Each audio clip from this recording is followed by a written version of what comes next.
but you're a homeowner at 22 with all this sweat equity. And what was the opportunity cost? Well, if your opportunity cost is college, you're going into debt. You're not making money, you're losing money. You're listening to Kerry Lutz's Financial Survival Network, where you get valuable information you just can't find anywhere else. To thrive in today's trying times, you need the Financial Survival Network, now more than ever. Go to financialsurvivalnetwork.com and get your free newsletter and gift. Financial Survival Network, now more than ever. And welcome. You are listening to Watching the Financial Survival Network. I'm your host, Kerry Lutz. Well, one of my favorite guests from way back when is with us now. You know, we talk about getting off the grid. Well, maybe getting off the emotional grid, getting off of the societal support grid, the validation grid. There's a lot of other grids out there, and we're going to talk about how you do it. Aaron Clary, a.k.a. Captain Capitalism, is with us now. Aaron, great to have you back. So, hey, we were talking pre-call. You think one of the best ways to get off the grid is just to build your own home? Right. Yeah. No, I built a home out here in South Dakota. I didn't build it necessarily myself. I did a lot of the trim work and all that, so I had someone else pay for it.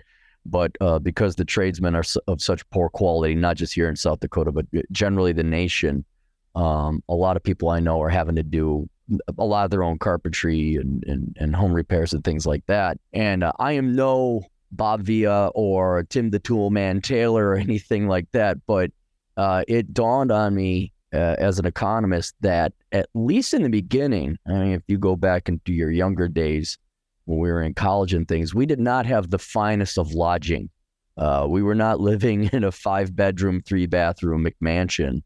And for a lot of young people today who cannot afford housing or complaining about affording housing, I'm looking at how young people, I dare not say invest, but kind of waste their time pursuing education. And if people instead were to have kind of a renaissance or a movement to actually learn to build their own homes, they could do it. And there's a huge economic opportunity to do so. And just to provide a theoretical example, instead of you rushing off to college, if you were to stay at home, you know, work a full-time job, make some money, but then also go and buy a piece of land, pour your own concrete, build a frame, drill a well, et cetera, et cetera. Now that is a tremendous amount of work, but you would come up with a house at the end of 4 years. So instead of slaving away, learning about, you know, whatever they're teaching in the schools now and not really coming away with any kind of skill or trade,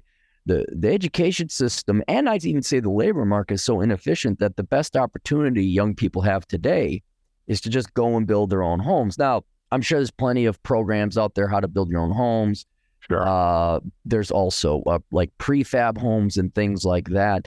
They're even getting to the point where you could take some of these tough sheds, like at Home Depot. Yeah, where you buy it, you install it. We're talking for like 20 grand, but then you have to wire it up and provide the plumbing and all that.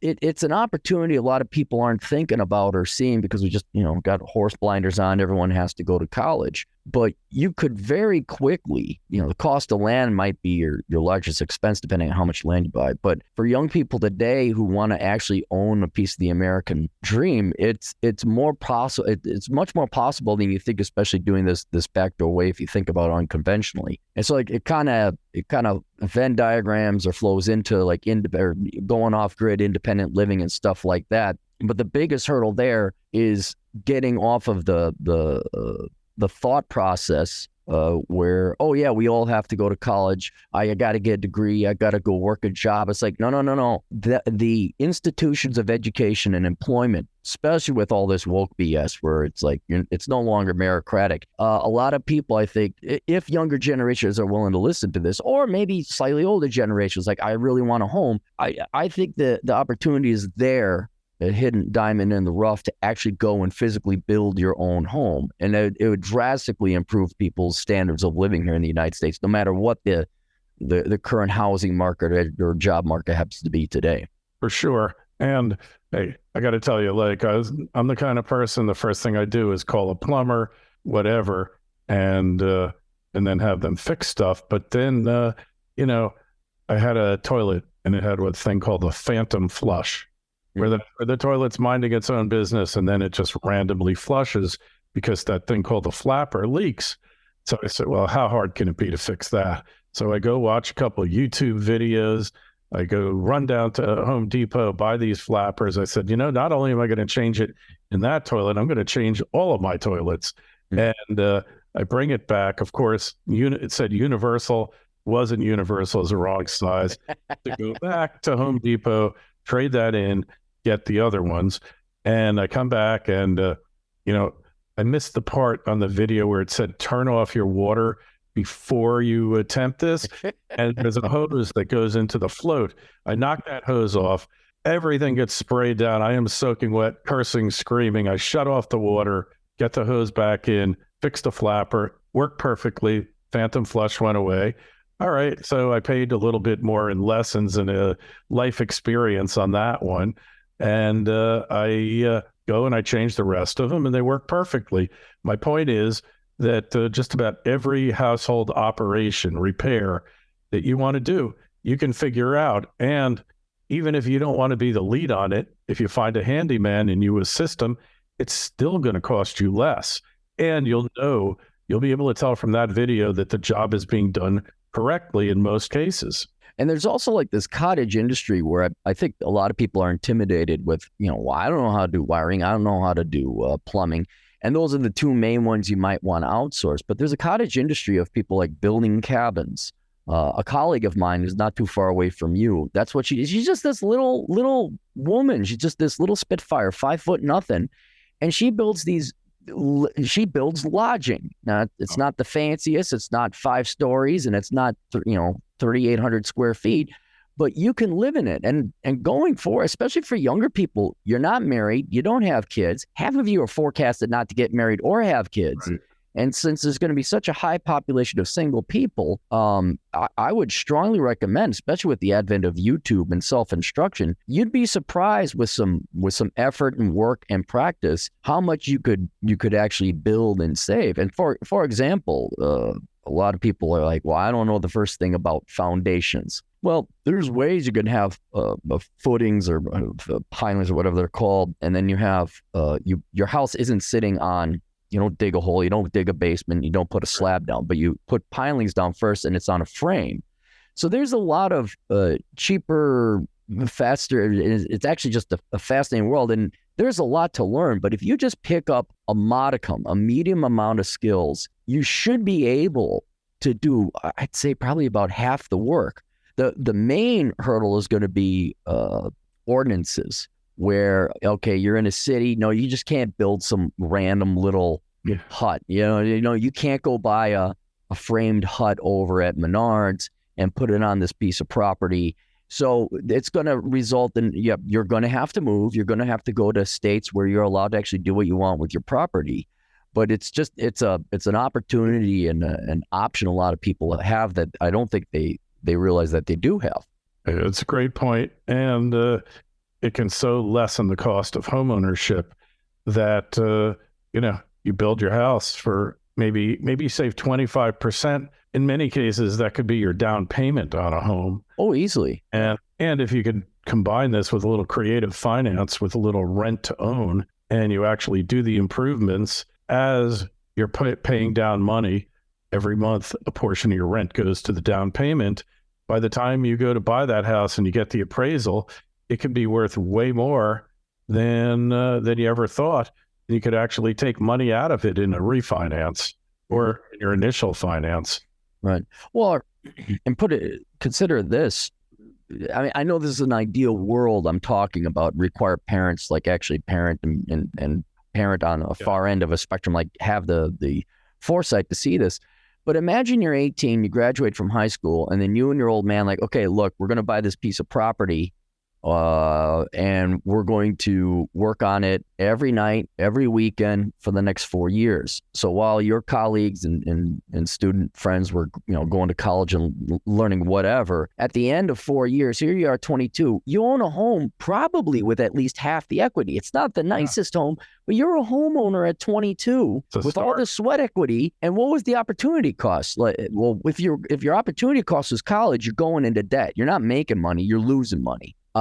You could work, again, part-time job, all right, making you $15, $16 an hour. You're not making the greatest money in the world, but you're financing and paying for your tools and your equipment and labor. It's something that, I'm off in the bushes on this one. I'm off in the weeds, but imagine that. You're 22. You're not even a quarter century.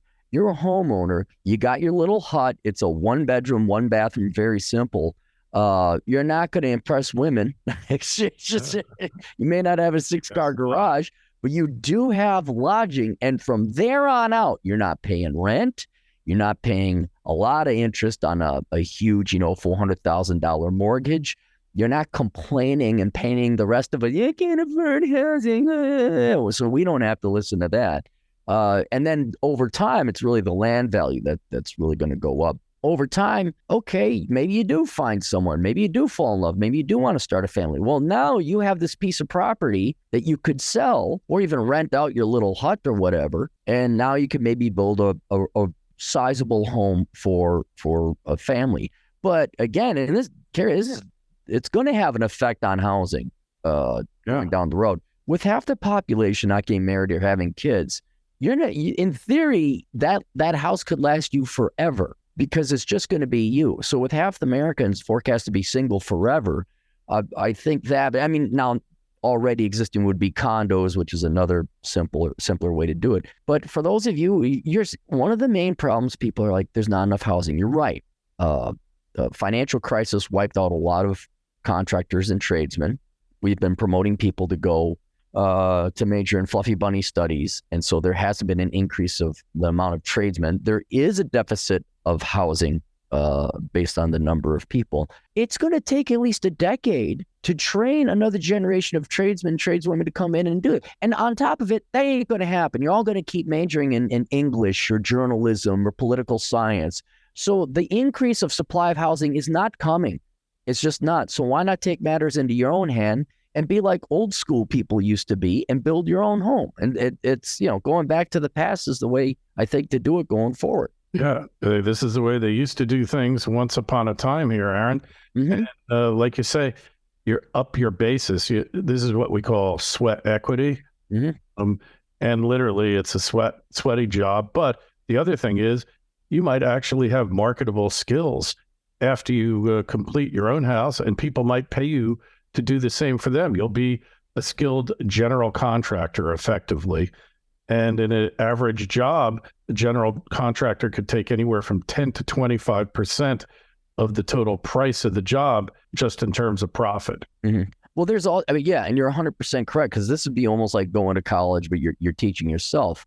And right now, I am no expert carpenter, but I'm pretty good. Especially when I had to learn to fix and do my own thing over here because the contractors wouldn't, or they just don't show up. You can't find them. There's such a shortage of them. I know. Right now, there is kind of a cottage industry. I have a buddy who he does handyman stuff, and he's paid $60 an hour over in Texas. Mm-hmm. Because these housewives can't find their husbands, don't know how to do it, or they're busy with their own job. And so if you can just become a handyman and show up like assembling furniture, which is not, you follow the instructions. But if all of a sudden, like you're saying, you can fix a toilet, or you can tile, or you can frame, or you can sheetrock, maybe you can wire a little bit, whatever it is, or simply you could go on YouTube and figure it out how to do it yourself. By the time you build your own house, no matter all the mistakes you will make, no matter everything that's wrong with the house, you will have a better skill set than 95% of the college graduates. And you could easily, a friend of mine, he was never going to run with the idea, but he always tinkered with the idea of having a handyman service called whatyourhusbandwon'tdo.com. Yeah. And so I was like, whoa, hey, hang on here now. Because there's the honey-do list, and the wife is always complaining that it's not getting done. Well, right, and anyone could take this idea. It's not like there isn't enough work to go around for home repairs and handyman stuff. But that right there, you're right. At the end of that journey, you would have a skill set that you never have to work for anyone again. You could be self-employed right off the bat. Yeah, definitely. And like you said, even as a handyman, there are handymen who change light bulbs, right? And yes, there are.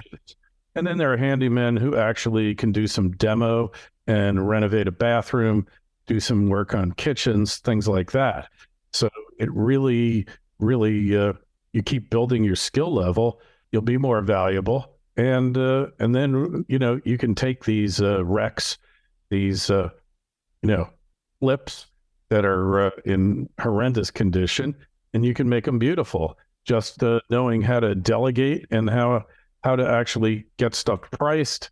You learn so many skills, not just the physical skill of hammering a nail into a wall, but actually how to do pricing, how to kind of price a project, or right? How to get supplies, how to negotiate, all these things, because all of life is a negotiation. This could take you way further than you ever thought possible. Yeah, absolutely. Hey, so getting off the emotional grid, like you said, you don't really follow the economy, you don't follow politics anymore. Basically, too damn depressing, right? Right. I don't need to hear about trans genitalia. My life is too short to hear about that. Yeah, I don't think I want to hear about it, but they sure are looking to shove it down their throat. But now we've reached a point where the population appears to be rebelling at school board meetings, at Bud Light, at Target, right? Target, all of that. So have we reached a tipping point here? I think sort of. I've never underestimate the laziness of the conservative boycotter. I mean, like it took until your children were being taught. It's even worse than that. Now that I think about it, for a while, you kids have been being taught a whole bunch of horrific stuff that is not under the purview or shouldn't be under the domain of the public schools. Especially when it comes to sexuality. And I'm pro-gay and not straight, and if you legitimately are, but that shouldn't be taught to 8-year-olds. Yeah, I mean, go do your thing. But it wasn't until your light beer was threatened that now we get all up in a tizzy. And so I don't think, I don't know if we've reached a tipping point. There's been a change, and there's been a little bit of like, oh no, the normal people are waking up and they're sick and tired of having trans being taught to their elementary school kids, or politics in any one of their products. But I don't know if I still heard a conservative friend of mine like, well, I got to go to Target. It's like, okay, so this is you're not going to change your behavior. So I don't have any faith in that. But what I do think is that there is a subsegment of people who are going to be saying no more. I'm not tolerating Gillette hating men. I'm not tolerating Procter & Gamble calling men toxic. I'm not going to Target, and I'm not dealing with any of this in my entire life, because I think what some people are realizing is they don't have to accept woke stuff or politics in their lives. And so you're going to see a lot of people where they're turning off the TV, they're turning off the YouTube and the media. They're not going to movies. I mean, just recently, I have no problem mentioning this, but I used to be a member of Anytime Fitness. I'm going to be leaving Anytime Fitness because I went to a gym and now there's tampons in the men's bathroom. It's like, yeah, I don't have to tolerate that. And I don't care. Well, it's the franchisee and you have to understand that. I'm like, yeah, that's right. But I'm done with having tampons in the men's bathroom. That's where I draw the line. Right. And so I don't have to participate in the society. I don't have to go and watch the news. I don't have to be culturally aware. I could spend a lot of time at home, work on my projects, play my video games or whatever else. And I think that's where you're going to see is a migration where people are just saying, that's it, I'm done. And you'll see this kind of lifestyle boycott where instead of like, oh, Target, darn you to hell, that kind of thing. Like, no, I'm not doing Target. And you walk in and whatever, you see some kind of political trait-based advertising or leftist-based advertising, or we're not going to see The Little Mermaid. We're not going to what was the one that Cleopatra, Black People. It's like, no, we're done. And so I think people are going to start pulling back away. A significant percentage of normal people are going to start pulling back away to their great mental benefit. Mm-hmm. And what they're going to say is, all right, well, what if society has lost its mind? What is there to now invest in? I think there's going to be people rediscovering themselves and family and community and friends, or just the outdoors. Or as we were talking about, not only has the labor market and the education market become untenable, society has become untenable. And so people are going to start saying, well, maybe I will build my own house. Maybe I will go in and improve myself. Because right now, you look at society, it's the communists would always say, oh, the degenerate, what was the word? The materialist capitalists. Well, they are, they're not wrong here in this one. It's like, I don't care to be part of a degenerate society. I'm going to go do my own thing. So I don't think it's going to be the majority of people. I don't think the majority of Fox News listeners are going to say, yeah, you're right, I should build my own home and I am going to boycott Target. No, they're still going to go to Target. There's the conservative, libertarian, good old-fashioned Americans are still going to watch professional sports. The participants and owners of which absolutely hate your guts. You're still going to watch your sports ball. So that's going to continue on. But I think there's going to be a group of people that are probably more of the libertarian variety, not only going to tap out of traditional forms of participating in the economy and education and building the homes, but socially as well. They're going to find something else to do. So it's going to be a silver line to an otherwise dark cloud. But, like, for example, you're going to go to a salsa workshop in Colombia. You're going to have way more fun than anyone watching CNN while you're there. I guarantee you that's true. Yeah, and so I think that's where people are going to start abandoning and going investing in themselves. Agreed.